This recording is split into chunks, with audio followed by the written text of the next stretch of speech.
गुरुदेव भगवान की चरण रज माथे पे चढ़ी हुई है, उनकी आज्ञा का पालन हो रहा है और उनके चरणारविंद के आश्रय वृत्ति हृदय में जागृत हुई तो दिव्य दृष्टि प्राप्त हो जाएगी।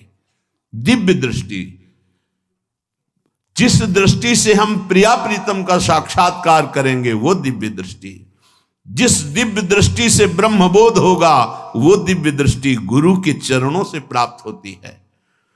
हमारा समय भगवत चिंतन, भगवत चर्चा, भगवत लीला गुण गायन में व्यतीत हो, कर्तव्य कर्म करते हुए राधा नाम बिन जन्म बाधी वृथा जीवन कह जीजे।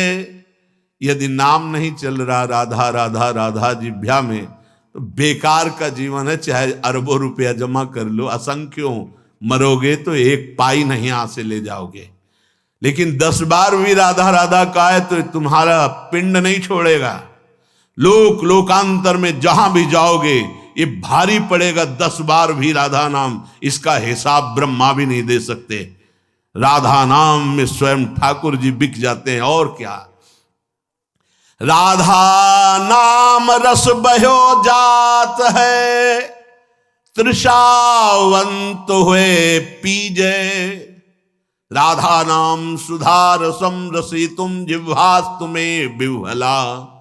अरे रसेंद्री, तूने बहुत रस चखे, अब राधा नाम रस चख के देखिए अमृत है, तू तृप्त हो जाएगी। राधा राधा राधा, राधा नाम रस बहो जात है, तृषावंत हुए पीजे। जैसे प्यासे को पानी मिल जाए तो कैसे पीता है, ऐसे तुम जन्म जन्मांतर से आनंद के प्यासे हो, सुख के प्यासे हो, प्रेम के प्यासे हो, तो ये राधा नाम तुम्हारी प्यास बुझाएगा।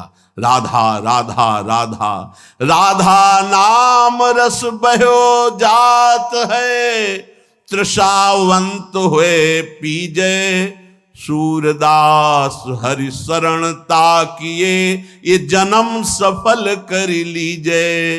रे मन राधा नाम कह लीजे। सूरदास जी कहते हैं प्रिया प्रीतम की शरण में रहो, निरंतर नाम जप करो, जीवन को सार्थक कर लो।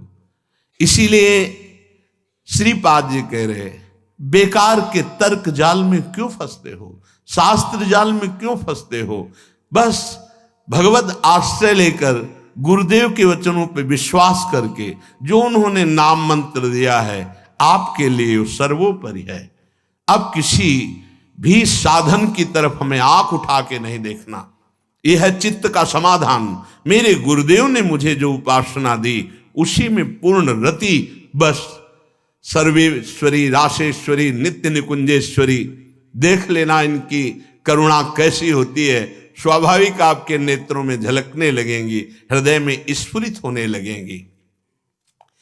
श्री सूरदास जी महाराज कह रहे हैं निष्ठा कैसी आवे। यद्यपि सही बात यह है कि हम प्रभु के लायक नहीं हैं। कहाँ सच्चिदानंद में और कहाँ पार्थिव देहाभिमानी मनमानी आचरण करने वाला। कैसे उनको हम कह सकते, दावा कैसे पेश कर सकते कि मैं आपके योग्य हूं, आप मुझे स्वीकार। सच्ची बात नहीं। उन्होंने अपनी कृपा से हमें स्वीकार किया है। हमारे अंदर कोई सद्गुण नहीं है, कोई ऐसी वस्तु नहीं है जिससे हम दावा पेश कर सके। बड़े बड़े भक्त तो प्रभु से कह सकते, जैसे गोपी जनों ने कहा प्रभु से, दावा पेश किया, आपके लिए मैंने सब कुछ त्याग दिया, सब कुछ त्याग दिया आपके लिए। अब आप कहते हैं वापस चले जाओ। श्रुतियां कहती हैं एक बार जो आपकी शरण में आ गया आप उसे छोड़ते नहीं। मैंने आपके लिए सर्वस्व त्याग किया, आपके लिए। अगर आप अब दोबारा बोले कि वापस चली जाओ तो आपके सामने अभी शरीर को भस्म कर दूंगी। ये दावा पेश किया। क्यों? वास्तविक त्याग, वास्तविक त्याग। आई ब्रजनार सुनत बंसीरो, गृहपति बंधु विसारे। दर्शन मदन गोपाल मनोहर मनसी ताप, अत्यंत आसक्ति प्रभु श्री कृष्ण से, समस्त आसक्तियों का त्याग। लेकिन हम ऐसे नहीं हैं, हम ऐसा दावा पेश नहीं कर सकते। एक तरफ प्रभु है, एक तरफ विषय, तो हम विषय में गिर जाते हैं, प्रभु से हट जाते हैं। एक तरफ प्रभु का नाम है, एक तरफ संसार का लोभ है, तो हम संसार के लोभ को महान समझ लेते हैं और नाम को गौड़ कर देते हैं। अगर देखो अपने जीवन की धारा को, तो एक तरफ प्रभु और एक तरफ संसार, तो प्रभु की तरफ पीठ है, संसार की तरफ मुख है। फिर भी हम गर्व से कहेंगे हमारे माई श्यामा जी को राज। क्यों? बोले श्री राधा वल्लभ भले बुरे तो तेरे। ये खास बात है। हे श्यामा श्याम, अगर भले हैं तो आपके हैं, बुरे हैं तो आपके हैं। हमें कोई भला कहे या बुरा कहे, अब हमको पीछे नहीं हटना, क्योंकि हम अपने को भले मानकर चले ही नहीं हैं। हम अच्छे साधक हैं, हम प्रभु के लायक हैं, ऐसा मानकर तो हम चले ही नहीं। हम तो वैसे ही जैसे नाली का कीड़ा नाली में आनंद मनाता है, वैसे ही संसार में आनंद मनाने वाले मन वाले हैं। हमको तो घसीटा गया, जब घसीटा गया तब समझ में आया, तो अब हम बोल पड़े कि जब आपने मुझ जैसे मलिन को चुन लिया, तो अब हम श्री राधा वल्लभ भले बुरे तो तेरे। अब ये तो पक्की बात हो गई कि हम भले हैं तो आपके हैं, बुरे हैं तो आपके।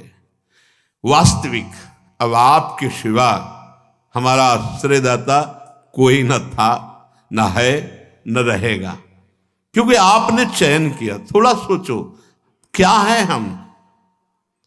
अगर हम अपने अंदर के रजिस्टर को स्वयं पढ़ें तो घृणा हो जाएगी, हम वो हैं, घृणा हो जाएगी। हम पर इतनी कृपा, हम इतने नीच आचरण वाले। अंदर से देख लीजिए, अंदर से सब अपने हृदय को देखिए। बाहर से तो हम अपने को कुछ भी कह सकते हैं, लेकिन अंदर अगर हम अपना रजिस्टर पढ़ें तो कुछ कहने लायक नहीं है, बोलने लायक नहीं है। फिर केवल कृपा ही नजर आती कि हम तो इस काबिल नहीं थे, बस आपकी कृपा ने, आपकी करुणा ने मुझे स्वीकार कर लिया। जब आपने करुणा करके स्वीकार कर लिया, तो अब हम ठसक से बोलेंगे, अभिमान से बोलेंगे कि हम आपके हैं, आप हमारे हैं। भले बुरे जैसे भी हैं, अब नहीं, अब दूसरों न कोई, अब ये स्वीकार नहीं कर सकते, क्योंकि जिस समय मैं किसी योग्य नहीं था, उस समय आपने केवल स्वीकार किया है। कोई मानने के लिए तैयार नहीं था कि मेरा है, उस समय आपने। अब जब आपने स्वीकार कर लिया तो पूरा विश्व कहता है मेरा है। तो अब मुझे विश्व की तरफ नहीं देखना, विश्वात्मा की तरफ देखना है। ये खास बात उपासक को अपने हृदय में पकड़नी है। भले बुरे हम जैसे हैं, नाथ आपके हैं। तुम ही हमारी लाज बड़ाई, बिनती सुनो प्रभु मेरे। श्री राधा वल्लभ भले बुरे तो तेरे। अन्य देव सब रंग को भिखारी, देखे बहुत घनेरे।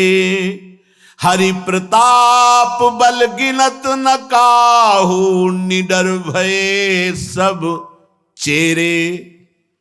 प्रभु देखा है, जब आपने स्वीकार नहीं किया था ना, तो देखा है। गोस्वामी जी कह रहे, जब सम्राट अकबर ने ताज उतार कर चरणों में रखकर प्रणाम करके जब वापस गया, तो गोस्वामी जी के आंखों में आंसू आ गए। तो निज जनों ने पूछा, सम्राट ने ताज रख दिया इसलिए आंसू आ गए आनंद के? बोले नहीं, जब तुलसी राम का नहीं था तब कौरा कौरा के लिए भटक रहा था। जिस दरवाजे पे खड़ा होता तो ये अभागी है, ऐसा कहकर हटा दिया जाता। स्वयं भगवान शंकर की प्रिया अन्नपूर्णा करके तुलसीदास जी को भोजन देती थी। बोले आज राम का हूं तो बादशाह उतार कर ताज रखता है, जब राम का नहीं था तो एक टुकड़े टुकड़े के लिए दरवाजा